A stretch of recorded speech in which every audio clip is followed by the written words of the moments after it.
رات کے 3 بجے ہسپتال ملیحہ کی چیخوں سے گونج رہا تھا۔ ڈاکٹر شاہویز، آپ کو یہ کیس کرنا ہوگا، فیمیل ڈاکٹر اویلیبل نہیں ہے۔ نرس کی اطلاع پر شاہویز خان میٹرنٹی وارڈ میں داخل ہوا۔ ہم آپ کو منہ مانگی رقم دیں گے، آپ بچہ ادھر ادھر کر دیں، ناجائز اولاد ہم نہیں پال سکتے۔ ساتھ کھڑی عورت نے نفرت سے ملیحہ کو دیکھا۔ سانس لیں، شاباش۔ شاہویز اس کے پیٹ پر ہاتھ رکھتا اسے ریلیکس کرنے کی کوشش کر رہا تھا کہ اچانک دونوں کی نظریں ٹکرائیں۔ شاہویز خان اپنی جگہ ساکت ہوا۔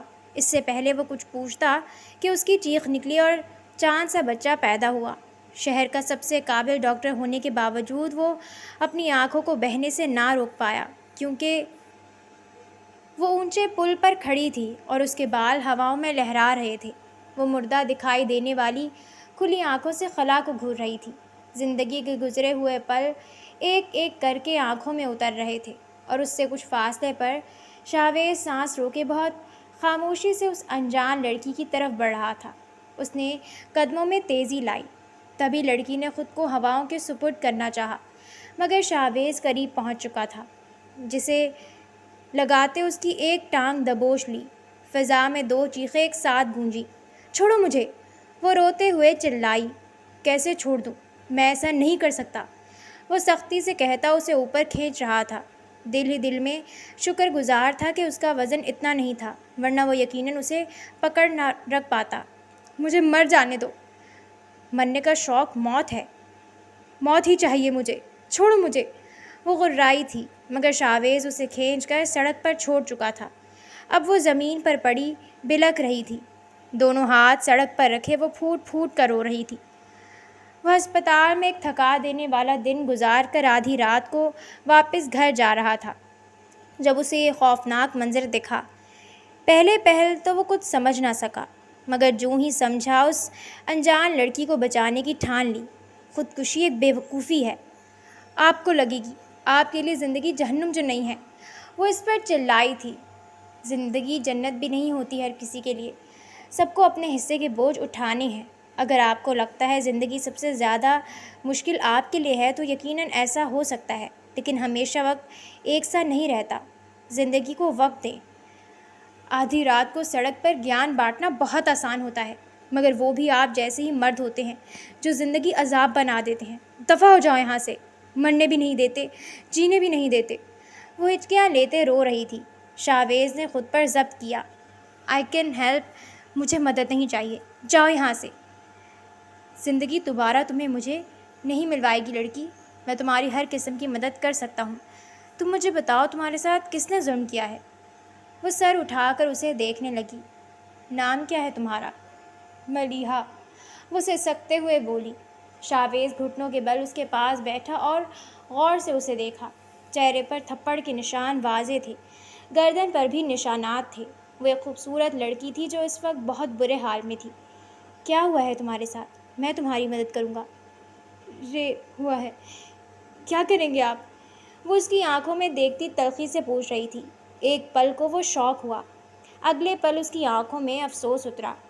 میرے ساتھ آؤ، کہیں بیٹھ کر بات کرتے ہیں۔ نہیں، مجھے کہیں نہیں جانا، وہ یکدم پیچھے ہٹتے ہوئے بولی۔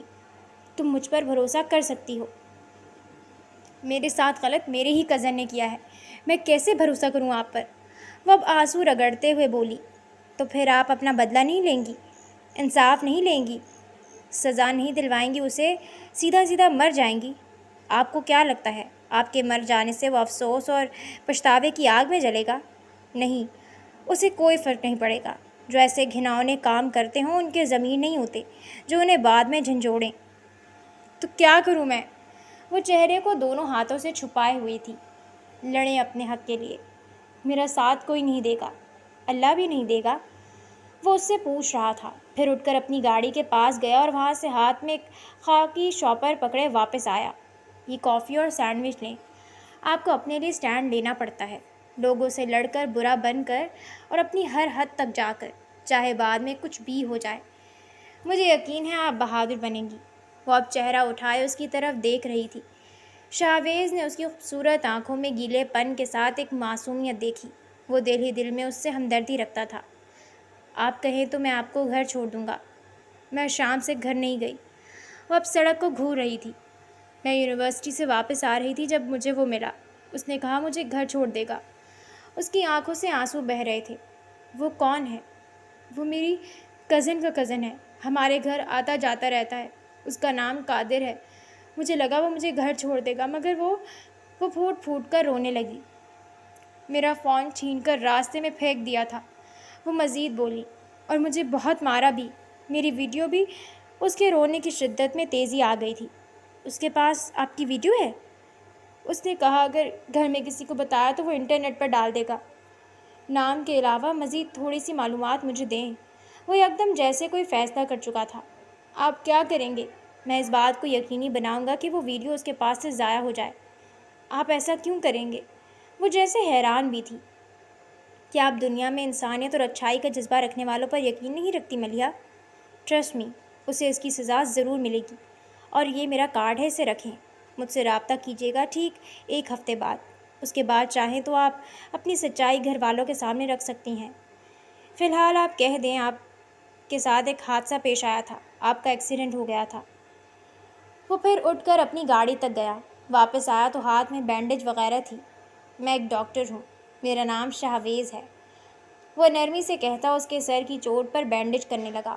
وہ تشکرانہ نظروں سے اسے دیکھے گئی، پھر کچھ سوچتے ہوئے اپنی جگہ سے اٹھ گئی۔ وہ اس کی گاڑی کی طرف بڑھ رہی تھی۔ شاہویز نے تعصب بھری نظروں سے اس کی پشت کو دیکھا تھا۔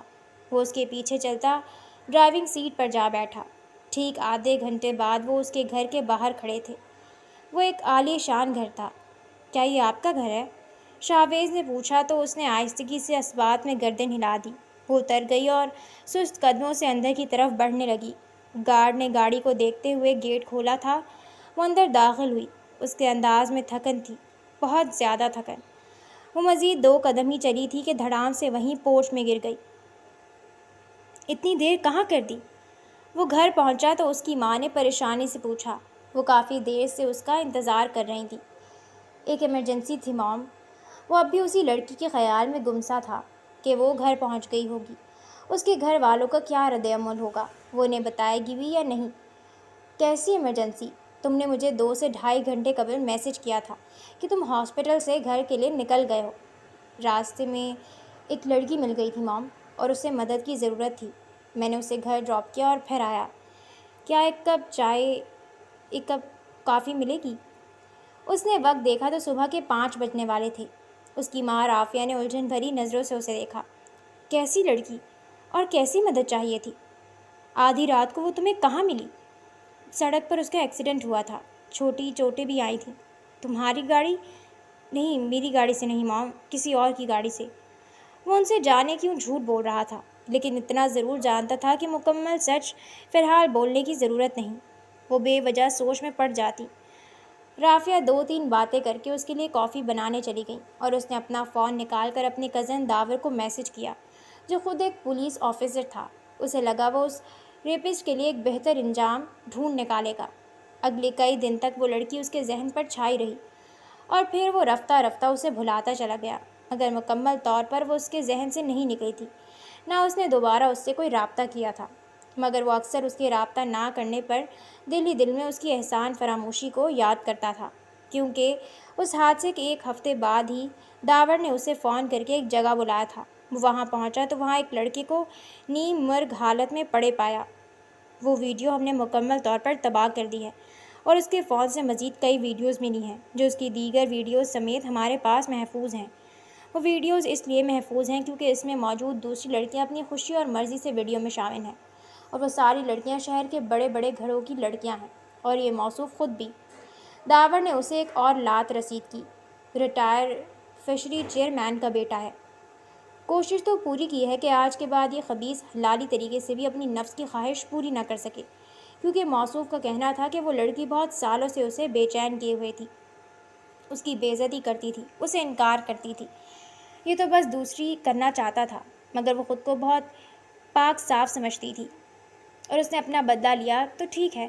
ہم نے بھی صرف اس کا بدلہ لیا ہے، اور بدلہ ایسے کہ اگر تم نے منہ کھولا کسی کے آگے تو یہ ساری ویڈیوز وائرل ہوں گی، اتنی وائرل کہ تمہارا سیاسی خاندان ساری زندگی ملک سے باہر گزارے گا۔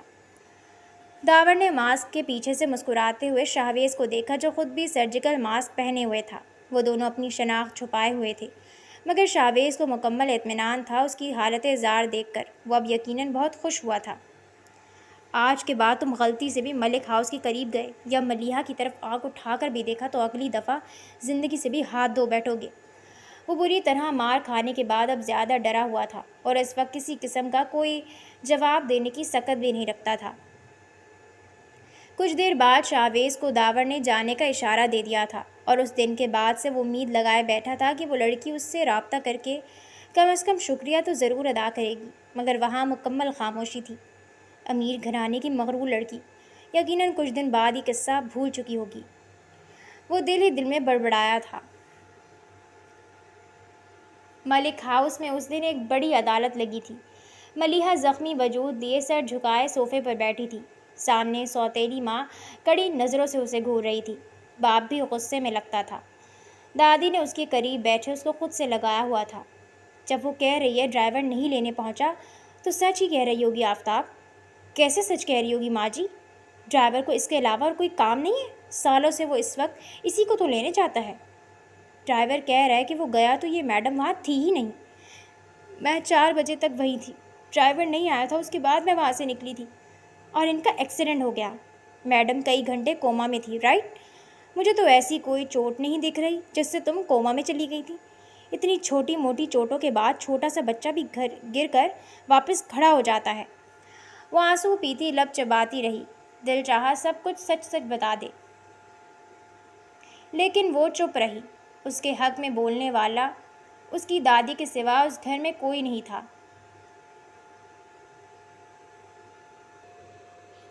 اس کا باپ بھی بٹا ہوا تھا۔ اس کی سوتیلی ماں اور بہن بھائیوں کے بعد اس کے حصے میں ان کی توجہ، ان کا پیار اور سپورٹ نہ ہونے کے برابر تھی۔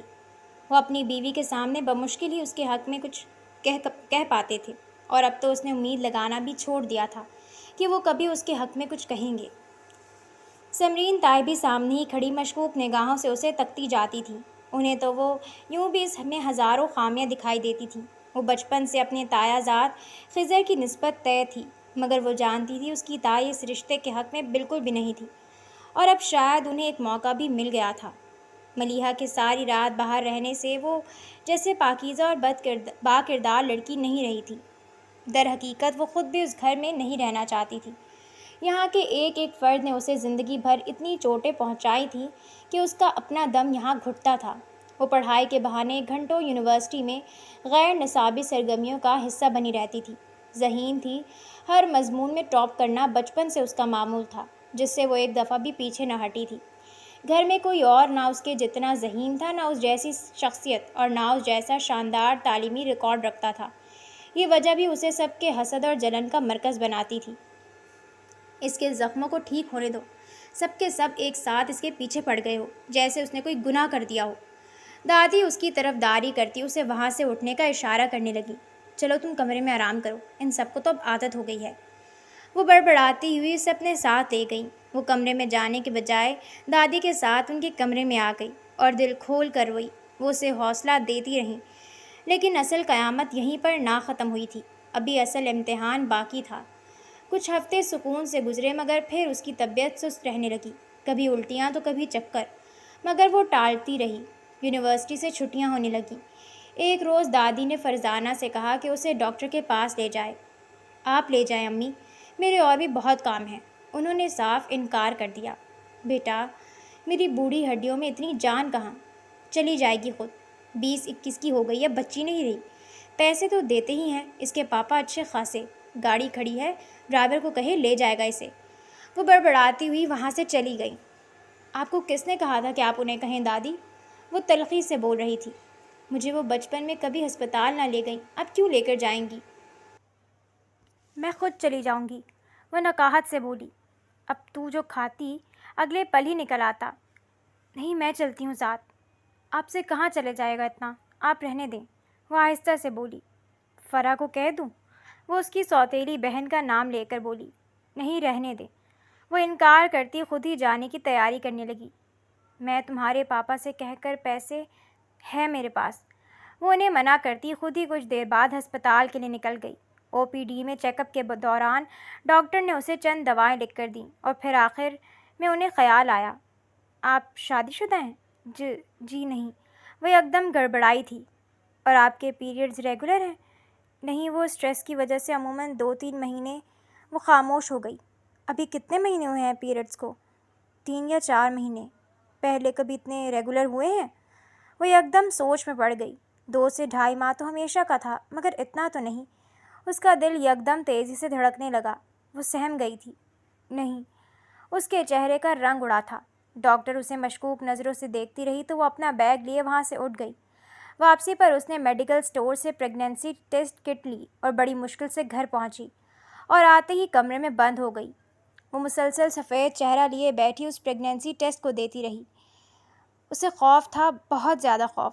آنے والے ہر پل کا خوف اس کے ذہن کو چبائے جا رہا تھا۔ وہ آنسو بہاتے ہوئے واش روم گئی اور کانپتے ہاتھوں سے اس نے ٹیسٹ کیا اور اگلے ہی پل اسے اپنے پیروں سے زمین نکلتی محسوس ہوئی تھی۔ وہ منہ پر ہاتھ رکھتے وہیں بیٹھ گئی۔ اسے کچھ بھی سمجھ نہ آیا کہ وہ کیا کرے، کسے جا کر بتائے کہ اس پر کون کون سی قیامتیں ایک کے بعد ایک کر کے ٹوٹتی جا رہی تھیں۔ وہ وہیں بیٹھی 2 گھنٹے روتی رہی۔ پھر کمرے کے گیٹ پر ہوتی دستک نے اسے ہوش میں آنے پر مجبور کیا۔ وہ بے جان قدموں سے اٹھتی کمرے کے دروازے تک آئی۔ باہر دادی کو کھڑے پایا۔ دادی آہستگی سے اندر آئیں۔ طبیعت کیسی ہے اور کیا کہا ڈاکٹر نے؟ کوئی دوائی وغیرہ دی یا نہیں؟ دادی، وہ ان کے گلے لگ کر رونے لگی۔ بری طرح سسکتی بلکتی وہ نڈھال سی ہو گئی تھی۔ میری جان، تمہیں کیا ہوا ہے؟ کچھ بتاؤ تو صحیح، میری بچی۔ قادر نے میرے ساتھ غلط کیا تھا اس شام، وہ تڑپتے ہوئے بولی اور ایک لمحے کو دادی سانس نہ لے سکی۔ بے یقینی سے اس کا چہرہ دیکھا۔ وہ رات، وہ شام جب وہ گھر نہیں لوٹی تھی۔ وہ مجھے یونیورسٹی روڈ کے پاس مل گیا۔ مجھ سے غلطی ہو گئی، مجھے لگا وہ مجھے گھر چھوڑ دے گا، مگر اس نے… وہ پھر تڑپ تڑپ کر رونے لگی۔ دادی پتھرائی نظروں سے اسے دیکھ رہی تھی۔ اس نے میری ویڈیو بھی بنائی اور مجھے دھمکیاں دی اگر کسی کو بتایا تو۔ وہ پھر سامنے لگی۔ اور اب میں ایک غلطی کے نتیجے میں ہونے والی اولاد کو اپنی کوکھ میں پال رہی ہوں۔ پچھلے 3 مہینوں سے مجھے پتہ بھی نہیں چلا۔ 4 نہیں ملیحہ، 5.5 مہینے۔ دادی نے اسپاٹ چہرہ لیے اسے دیکھا۔ ملیحہ کے آنسو ٹھہرے۔ 5.5 ماہ؟ ہاں، تمہاری ماں کی برسی کے دن تم رات واپس گھر نہیں آئی تھی۔ میں سمجھ سکتی ہوں کہ تمہارا دکھ اور صدمہ بہت گہرا تھا۔ ماہ و سال کا حساب یا تو ہم غم کی شدت میں چھوڑ دیتے ہیں یا پھر ایک ایک دن گن کر رکھتے ہیں۔ ان کی نگاہیں ملیحہ کے پیٹ پر گئیں جو کہیں سے بھی 5 ماہ کے حمل کا اشارہ نہیں دے رہا تھا۔ کہیں سے بھی نہیں لگ رہا تھا کہ وہ حاملہ بھی ہو سکتی ہے۔ تیار ہو جاؤ، ہم ایک ڈاکٹر سے ملنے جا رہے ہیں۔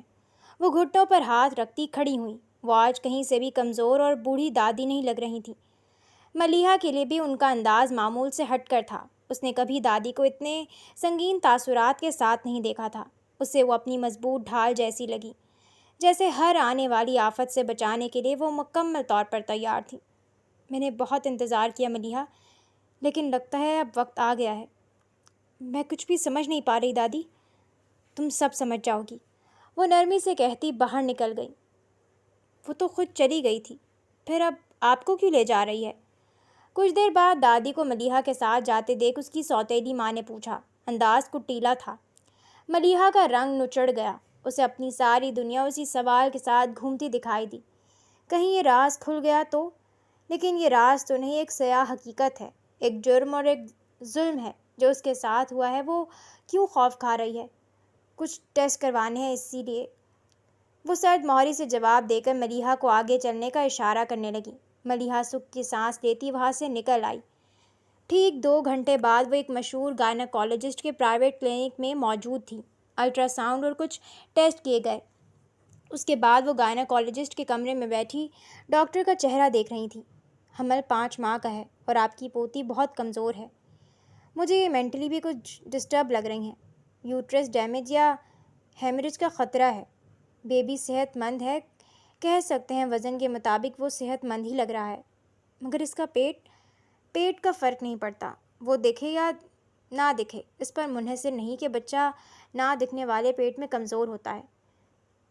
میں ابورشن نہ کروانے کا مشورہ دوں گی، اور 4 ماہ سے زائد حمل کا اسقاط گناہ کبیرہ میں آتا ہے۔ ملیحہ ٹکٹکی باندھے سامنے خلا کو دیکھ رہی تھی۔ آپ کو بچے کی حرکت محسوس نہیں ہوتی؟ اب کی بار ڈاکٹر نے اس کی طرف دیکھا۔ ملیحہ نے نفی میں گردن ہلا دی۔ میں نے غور نہیں کیا۔ اب غور کرنا۔ شوہر کو بچہ نہیں چاہیے یا اس کی جنس کا مسئلہ ہے؟ دیکھو، بیٹیاں تو پھولوں کی مانند ہوتی ہیں۔ اوہ، تو میرے پیٹ میں بچی ہے۔ وہ دل ہی دل میں بڑبڑائی۔ ایک ناجائز اور انچاہی بچی۔ اگلے ہی پل اس کے اندر سے آواز آئی۔ وہ کانپ کر رہ گئی۔ کچھ دیر بعد وہ دونوں کلینک سے نکل رہے تھے۔ بچہ پیدا ہونے کے بعد کسی ضرورت مند کو دے دیں گے۔ اب کوشش کرنا کہ یہ بات مزید 4 ماہ چھپی رہے۔ لیکن دادی، کیا مجھے انصاف نہیں دلوائیں گی؟ انصاف لینا چاہتی ہو؟ وہ سر اٹھا کر پوچھنے لگی۔ کیا کوئی مجھ پر یقین کرے گا؟ وہ ڈری ہوئی تھی۔ نہیں، کوئی گارنٹی نہیں کہ کون تم پر یقین کرے گا اور کون تمہیں الزام دے گا۔ لیکن انصاف چاہتی ہو تو بھی ساتھ کھڑی ہوں۔ لیکن بدلہ تو لے لیا تھا شاید، اس شخص نے جو مجھے چھوڑنے آیا تھا۔ اس نے کہا تھا وہ اسے سبق سکھائے گا، اور پھر اگلے ہفتے وہ کڈنیپ ہوا تھا۔ دادی کو یہ پہلو اب سمجھ میں آیا تھا۔ وہ شخص کون تھا ملیحہ؟ بس ایک اجنبی تھا دادی۔ اس کے پاس شاویز کے تعارف کے لیے مزید کچھ کہنے کو نہیں تھا۔ وہ لوگ گھر آ گئے۔ اب ملیحہ مزید محتاط ہو گئی تھی۔ کسی کو معلوم نہیں تھا، اور نہ وہ ایسی کوئی کہ کسی کو معلوم ہو۔ 8ویں مہینے میں اس کا پیٹ کچھ ظاہر ہوا، مگر وہ ڈھیلے کپڑے پہن کر خود کو ڈھک کر رہتی اور کم ہی کسی کے سامنے آتی تھی۔ لیکن رازداری اور احتیاط دھری کی دھری رہ گئی۔ جب اس کی بہن ایک روز اس کی الماری میں اس کے کپڑوں میں سے ایک سوٹ لینے بغیر اس اجازت کے اس کی الماری کھول کر کھڑی ہوئی، ڈاکٹر کی فائل پر لگی تصویر اور الٹرا ساؤنڈ کی تصویریں دیکھ وہ بے اختیار پرجوش ہوئی تھی۔ اس کی آنکھوں میں حیرت، بے یقینی کے ساتھ ایک کمینی سی خوشی بھی اتری تھی۔ جس ذہین فتین لڑکی کی مثالیں ماما مجھے دیتی ہیں، اس کے چھپے کارناموں کو پردہ فاش کرنے میں کتنا مزہ آئے گا۔ اف! وہ یہ فائل لے کر وہاں سے چلی گئی، مگر اگلے ہی پل گھر میں قیامت خیز مناظر تھے۔ کس کی حرام اولاد تم اپنے پیٹ میں پال رہی ہو؟ اس کا باپ حلق کے بل چلایا تھا۔ آواز کم رکھو۔ دادی اس کے سامنے آئی تھی۔ کیا مطلب؟ آپ اب بھی اس کی طرفداری کر رہی ہیں؟ اس بد کردار؟ میں بد کردار نہیں ہوں، وہ یکدم درد بھرے لہجے میں چیخی۔ وہاں ایک ایک کر کے تماشا لگتا گیا۔ پورے گھر کے سبھی افراد وہاں موجود تھے، اور سب کی گھن کھاتی نظریں ملیحہ پر ٹکی تھیں۔ وہ اسے کسی اچھوت کی مانند گھور رہے تھے، اور وہ قصوروار نہ ہوتے ہوئے بھی زمین میں دھسی جا رہی تھی۔ اس کا دل چاہا زمین پھٹے اور وہ اس میں سما جائے۔ بد کردار نہیں ہو تو یہ کیا ہو؟ یہ بچہ کہاں سے آیا؟ آسمان سے؟ تائی اس پر تھو تھو کرتی حقارت سے بولی۔ جس کا گند پیٹ میں لیے پھر رہی ہو اسی منحوس کے پاس دفع ہوتی، تبھی کہوں پوری رات تم اس… میں کہیں نہیں گئی تھی، نہ میں بد کردار ہوں۔ میرے ساتھ غلط ہوا تھا۔ آپ کے خبیث اور شیطان بھانجے قادر نے میرے ساتھ غلط کیا تھا۔ کیا کہا؟ سمرین تائی ایک دم اچھل ہی پڑی۔ خضر کی آنکھیں بھی بے یقینی سے پھیلی، جبکہ آفتاب کا چہرہ لٹھے کی مانند سفید ہوا۔ کیوں الزام لگا رہی ہو اس پر؟ خود ملی ہوئی۔ ملی ہوئی؟ میں ملی ہوئی ہوں گی؟ اس نکمے چھچورے جاہل انسان کو میں دیکھنا پسند نہ کروں، لیکن اس دن میری قسمت پھوٹی تھی جو ڈرائیور کے نہ آنے پر وہ مجھے مل گیا۔ آپ کا بھانجا ہے، گھر آتا جاتا ہے، منتیں کر رہا ہے تو بیٹھ جاتی ہوں، مگر وہ ایک جانور اور درندہ ہے۔ درندہ ہے وہ۔ میری پہلے سے عذاب زندگی کو مزید جہنم بنانے میں کوئی کسر نہیں چھوڑی اس نے۔ میں بد کردار نہیں ہوں، کبھی کسی مرد سے دوستی تو دور بات تک نہیں کی، اور یہ آپ اچھی طرح جانتی ہیں، مگر مجھ سے اس گھر میں رہنے والے ایک ایک فرد کو جانے کیا بیر ہے۔ آپ لوگوں سے کیا گلہ کروں؟ میرا تو سگا باپ بھی میرا نہیں۔ نفرت ہے مجھے آپ سب سے، سخت نفرت۔ اگر آج کے بعد یہاں کسی نے مجھے بد کردار کہا تو میں اس کی جان لے لوں گی۔ وہ تیز آواز میں غرائی تھی۔ اس کا یہ روپ یہاں ہر ایک کے لیے نیا تھا۔ سب کے زبانوں کو چپ سی لگ گئی تھی۔ آفتاب زمین پر نظریں گاڑے ہوئے تھے۔ تب کیوں نہیں بتایا جب ایسی بات تھی تو؟ کہنے والا خضر تھا۔ کیوں بتاتی؟ یہ سارے الزام اور باتیں سننے کے لیے؟ اور کر کیا لیتے آپ؟ مجھے معلوم ہے یہاں میرے حق میں کوئی کچھ نہیں کرے گا۔ میں تمہارا باپ زندہ ہوں۔ خدا آپ کو سلامت رکھے بابا، مگر میرے لیے آپ کا ہونا نہ ہونا ایک برابر ہے۔ مجھے میرا آپ بچپن سے یتیم ہی لگا ہے۔ آپ نے کبھی مجھ پر نہ شفقت دی، اب بھی مجھے کوئی امید نہیں آپ سے یا کسی اور سے بھی۔ وہ روتے ہوئے وہاں سے اٹھ کر اندر کی طرف بھاگی۔ دادی تیزی سے اس کے پیچھے گئی تھیں۔ رات کے 3 بجے ہسپتال ملیحہ کی چیخوں سے گونج رہا تھا۔ نرسیں اسے حوصلہ دے رہی تھیں۔ ڈاکٹر کو بلوائیں پلیز، وہ درد سے کراہتی ہوئی بولی۔ آپ ابھی پش کرتی رہیں، ڈائلیشن زیادہ نہیں ہے، میں نے چیک کیا ہے، ایک نرس نے اسے کہا۔ میں سانس نہیں لے پا رہی۔ سانس لیں اور ساتھ پش کریں۔ نہیں ہو رہا، پلیز ڈاکٹر کو بلائیں۔ I can't breath. اس کی حالت خراب ہونے لگی، وہ درد سے بے حال تھی۔ سینئر نرس نے جونیئر کو اشارہ کیا، مگر دوسری طرف ڈاکٹرز دستیاب نہیں تھے۔ جنرل وارڈ کی طرف جاؤ، وہ بچے کی دھڑکنیں دیکھتے ہوئے کہہ رہی تھی۔ جونیئر سر ہلاتے ہوئے وہاں سے نکل گئی۔ اس کے انداز میں تیزی تھی۔ وہ دوڑتی ہوئی جنرل وارڈ میں آئی، جہاں ڈیوٹی پر ڈاکٹر شاہویز موجود تھے۔ ڈاکٹر، ایک ایمرجنسی ہے، شاید سی سیکشن کرنا پڑے۔ واٹ؟ ڈاکٹر فرحت کہاں ہیں اور باقی گائنی وارڈ کے ڈاکٹرز؟ ڈاکٹر فرحت کے ہسبینڈ لیاقت نیشنل میں آج رات ہی ایڈمٹ ہوئے ہیں، ان کی کرٹیکل کنڈیشن ہے۔ او، شاہویز چونکا۔ اور باقی چھٹیوں پر ہیں؟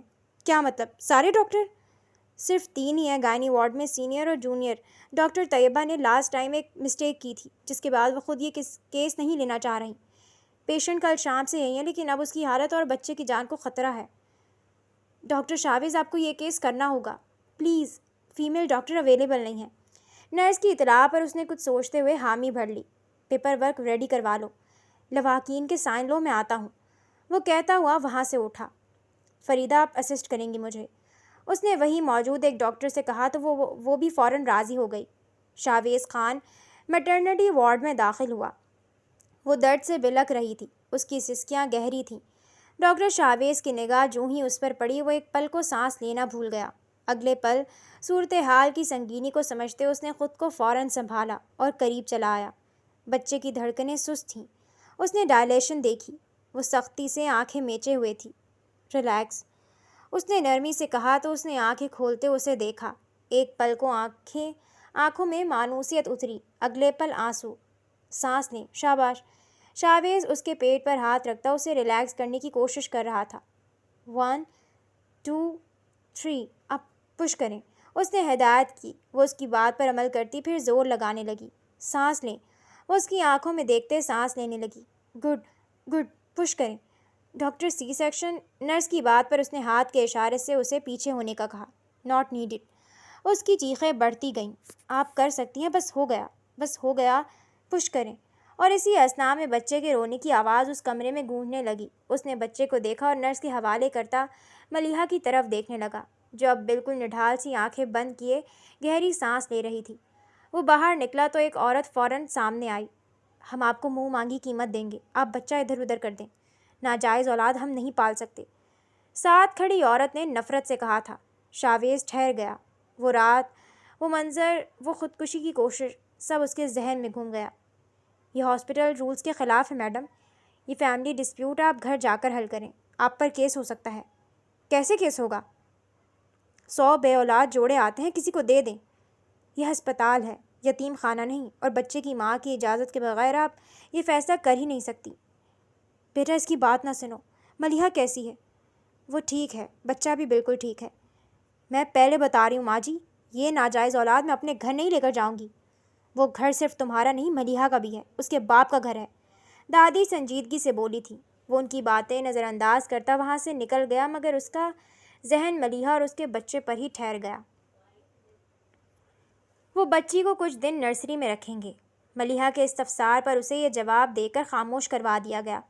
وہ اپنے درد اور بے حالی میں پل پل اس وجود کے بارے میں سوچتی رہی، جو اس کے وجود میں پل کر ایک نئی زندگی پا چکی تھی۔ اس کے اندر ایک جنگ چھڑی ہوئی تھی۔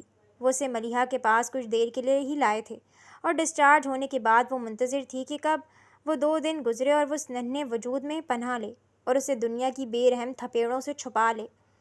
دوسری طرف سمرین پر آفتاب اور اس کے اپنے بیٹے خضر کا دباؤ تھا۔ وہ قادر کے اس عمل کا جواب چاہتے تھے، جو بھی حالات رہے ہوں، مگر یہ حقیقت ڈھکی چھپی نہیں تھی کہ آفتاب کی بیٹی تھی ملیحہ، اور ساری لاپرواہی کے باوجود بیٹی کی عزت پر وار کوئی باپ برداشت نہیں کر سکتا۔ سمرین نے معاملے کو عزت کا معاملہ کہہ کر ڈھکے چھپے انداز میں حل کرنے کا کہا اور وعدہ کیا وہ جلدی اپنے بھائی سے بات کرے گی، اس صورت میں کہ اگر واقعی ملیحہ سچ کہہ رہی ہے تو۔ دوسری طرف ہسپتال والوں کی طرف سے مسلسل رابطے کے باوجود بچی کو لینے ملک ہاؤس سے کوئی نہیں آ رہا تھا۔ انہوں نے صاف جواب دے دیا تھا کہ وہ بچہ اٹھا کر یتیم خانے میں جمع کروائیں، اور یہ بات شاہویز کے علم میں بھی تھی۔ وہ یوں ہی راؤنڈ پر تھا جب نرسری کے پاس سے گزرتے اسے اندر سے کسی بچے کے رونے کی آواز آئی۔ اس کے ذہن میں خیال اٹھا کہ شاید وہ ملیحہ کی بیٹی ہو۔ وہ اندر داخل ہو گیا۔ انکوبیٹر کے پاس پہنچتے اس نے جھانکا، وہ مسلسل رو رہی تھی۔ اس نے نرسری ٹیکنیشین سے اس کی فائل تیار رکھنے کا کہا اور خود وہاں سے نکل گیا۔ آج تیسرا دن تھا اور وہ جانتا تھا ملیحہ کس طرح اپنے گھر والوں سے نپٹ کر واپس اسے لینے ضرور آئے گی، اور تب تک وہ اسے اپنے پاس رکھنے کا فیصلہ کر چکا تھا۔ کیا آپ اسے اڈاپٹ کر رہے ہیں؟ ہاں، لیکن آپ تو شادی شدہ نہیں ہیں ڈاکٹر شاویز۔ لیکن میں اسے سنبھال سکتا ہوں، میری موم میرے ساتھ رہتی ہیں۔ وہ ہاسپٹل مینجمنٹ کے پاس بیٹھا تھا۔ دیکھیں ڈاکٹر شاویز، ہماری ایک آرفن ایج ڈاکٹر فرحت، میں اس بچی کی ماں کو جانتا ہوں۔ وہ واپس آئیں گی تو میں اسے دے دوں گا۔ انہیں واپس آنا ہوتا تو چھوڑ کر کیوں جاتی؟ فیملی پریشر کی وجہ سے، وہ بولا۔ کچھ دیر سینئر ڈاکٹرز آپس سے مشاورت کرتے رہے، پھر اسے اجازت دے دی، کیونکہ کوئی ہسپتال بچے کی ذمہ داری لینے پر تیار نہ تھا۔ شاویز نے ان کی رضامندی پر سکھ کی سانس لی تھی۔ یہ تم کس کا بچہ اٹھا کر گھر لے آئے ہو؟ ابھی کے ابھی سے واپس پہنچا کر آؤ۔ یہ کوئی بلی کا کتے کا نہیں، انسان کا بچہ ہے شاویز۔ معروف اس پر برس رہی تھی، مگر وہ جیسے کان بند کیے بیٹھا تھا۔ میں تم سے بات کر رہی ہوں شاویز۔ وہ اس کے پاس آ کھڑی ہوئی، بچے پر نگاہ تک نہ ڈالی۔ یہ کون ہے؟ کہاں سے ملا؟ کس کا ہے؟ ناجائز موم پلیز، کم از کم آپ سے میں ایسی بات کی امید نہیں کرتا۔ جائز یا ناجائز، ہر انسان کو زندگی جینے کا حق ہے، کیونکہ اللہ نے اسے دنیا میں بھیج دیا ہے۔ وہ تنک کر بولا۔ یہ اتنی معصوم ہے، اتنی پیاری ہے، میرا دل نہیں مانا کہ میں اسے یتیم خانے میں جانے دوں۔ کیا اس کی ماں مر گئی؟ نہیں، وہ یکدم تیزی سے بولا۔ دل میں عجیب سی گرہ پڑی تھی۔ وہ فی الحال اسے لے جا نہیں سکی، مگر وہ واپس آئے گی اور میں اسے واپس کر دوں گا، تب تک یہ ہمارے ساتھ رہے گی۔ میں نے ذیشان سے کہہ دیا، وہ ایک نینی کا بندوبست کرنے والا ہے۔ شاویز، تم کیا اس کی ماں کو جانتے ہو؟ وہ یکدم الجھے ہوئے انداز میں پوچھ رہی تھیں۔ دنیا میں ہزاروں بچے یتیم خانے میں جاتے ہیں، اس کے جانے سے کیا ہو جاتا؟ ان کا کام ہی ایسے بچوں کی دیکھ بھال ہے۔ اس کی ماں زندہ ہے موم، اور باپ ایک ریپسٹ ہے۔ سو شی از اے اللیجیٹمیٹ چائلڈ۔ وہ متوش سی بولیں۔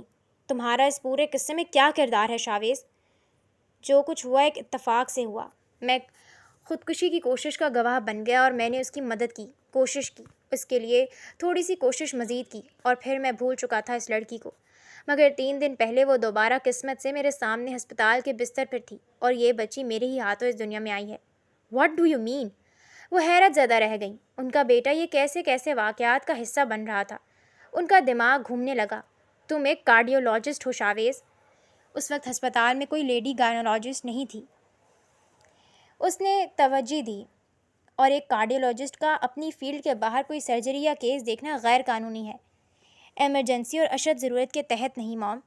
میڈیکل فیلڈ میں ایسے ہزاروں کیسز ہیں۔ ہاں، لیکن اس سب کا یہ مطلب نہیں تم اس بچی کو اٹھا کر گھر لے آؤ۔ موم، میں اسے وہاں چھوڑ نہیں پایا، میں کسی طرح یہ معاملہ حل کر لوں گا۔ میں تمہیں اس پر سپورٹ نہیں کروں گی۔ وہ صاف انکار کر رہی تھی۔ موم پلیز۔ نہیں شاویز، تمہاری عمر اگلے سال 35 ہو جائے گی، تمہیں آج تک کوئی لڑکی پسند نہیں آئی، میں رشتے ڈھونڈ کر تھک چکی ہوں، تم مانتے ہی نہیں۔ آخر کب تک تم ڈیزی کے غم میں مبتلا رہو گے؟ وہ صرف تمہاری گرل فرینڈ تھی، وہ اب اس دنیا میں نہیں ہے، اس کا مطلب نہیں کہ تم یوں خود پر شادی اور خوشیاں حرام کر دو۔ ہو سکتا ہے میں اس بچی کی ماں سے شادی… واٹ؟ وہ یکدم بدک کر بولی۔ Are you serious? وہ بھڑک کر بولی تھی۔ وہ بہت کم عمر ہے موم، اور تم ترس کھا کر ایک ریپ وکٹم سے شادی کرنا چاہتے ہو؟ نہیں، ترس کھا کر نہیں۔ وہ مزید کچھ بولنا چاہتا تھا، مگر معروف نے ہاتھ اٹھا کر اسے خاموش کروا دیا۔ میں فی الحال مزید کوئی بات نہیں سن رہی تمہاری۔ وہ غصے سے لال چہرہ لیے وہاں سے چلی گئی، اور شاویز نے گہری سانس لیتے خود کو کمپوز کیا۔ اندر چھپی خواہش اچانک غلط انداز میں زبان پر آئی تھی، مگر وہ اعصاب ڈھیلے چھوڑتا صوفے سے ٹیک لگا گیا تھا۔ 2 دن ہو چکے ہیں اور میری بچی… بس کرو یہ بچی کا ڈرامہ۔ جو ہوا اسے بھول جاؤ۔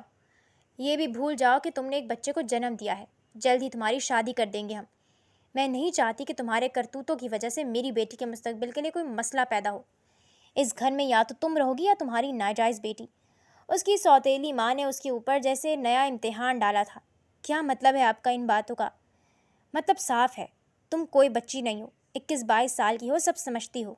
بغیر شادی کے بچہ جنم دے کر اب کیا ممتا بھی نبھاؤ گی؟ اس سب میں اس بچی کا کیا قصور ہے؟ کہاں کر دیا ہے آپ لوگوں نے اسے؟ یتیم خانے میں جمع کروا دیا ہے۔ خبر گیری کرنی ہے تو کرتی رہنا، مگر وہ یہاں نہیں آئے گی تو پھر میں بھی یہاں نہیں رہوں گی۔ وہ سنجیدگی سے بولی۔ شوق سے جاؤ، جم جاؤ میری بلا سے، پھاڑ میں جاؤ، مگر میں تمہیں اپنی بیٹی کے مستقبل پر داغ بننے نہیں دوں گی۔ بدقسمتی سے وہ تمہاری بہن ہے، بدقسمتی سے آپ جیسے حیوانیت بھرے لوگ میری زندگی میں ہیں۔ اپنی بکواس بند کرو، بکواس آپ بند کریں۔ بیٹی کی کرتوت اچھے ہوں گے تو میرے کرتوتوں کا اس پر کوئی خاص فرق نہیں پڑے گا۔ میری زندگی میں اتنا زہر گھولتے گھولتے یہ خیال رکھیے گا کہ یہی زہر پلٹ کر آپ کی بیٹی تک نہ آ جائے۔ کیا ہو گیا ہے؟ کیوں لڑ رہے ہو تم؟ دادی، میری بچی کو کس حق سے یتیم خانے جمع کروایا گیا ہے؟ وہ بولی تو آنسو چھلک پڑے۔ میں مزید یہاں نہیں رکوں گی۔ نہیں رہو گی تو بھاڑ میں جا کر رہو، ہماری جان چھوڑو۔ جاؤ تم یہاں سے فرزانہ، کبھی تو اس کا پیچھا چھوڑ دو، کبھی تو اس کی جان بخش دو۔ آنے دو آفتاب کو، میں خود پوچھ لوں گی جو ہوگا۔ ہاں ہاں پوچھ لیں، مگر میں اس ناجائز بچی کو یہاں آنے نہیں دوں گی۔ تمہارے باپ کا گھر نہیں ہے یہ، میرے بچوں کے باپ کا ہے، اور کسی کو حق نہیں ہے کہ اپنے گندے کرتوتوں سے ان کا مستقبل بگاڑے۔ گندے کرتوت جس کے ہوں گے سامنے آ جائیں گے۔ پیچھے سے ملیحہ چلائی۔ مزید سنتے سنتے وہ تھک گئی تھی، اب اس میں سکت باقی ہی نہیں رہی تھی۔ وہ پھپک پھپک کر رو دی۔ اندر ہی ایک بڑی جنگ چھڑ چکی تھی، اسے اب ایک بڑا فیصلہ کرنا تھا۔ وہ مزید یہاں نہیں رہ سکتی تھی، اسے جلد از جلد اپنے لیے کوئی قدم اٹھانا تھا۔ دادی اسے تسلی دے رہی تھی۔ تم فکر مت کرو، میں بات کروں گی۔ کیا بات کریں گی؟ کس سے کریں گی؟ یہاں کون ہے جو میرے حق میں کچھ سنے؟ وہ آنسو رگڑتے ہوئے بولی تھی۔ تمہارا حق ہے، یہ جانتے ہوئے بھی کہ میرا حق ہے۔ کبھی مجھے میرا حق دیا ہی نہیں گیا، کبھی فیصلہ کیا ہی نہیں گیا۔ میں ہوں نا، سب سنبھال لوں گی۔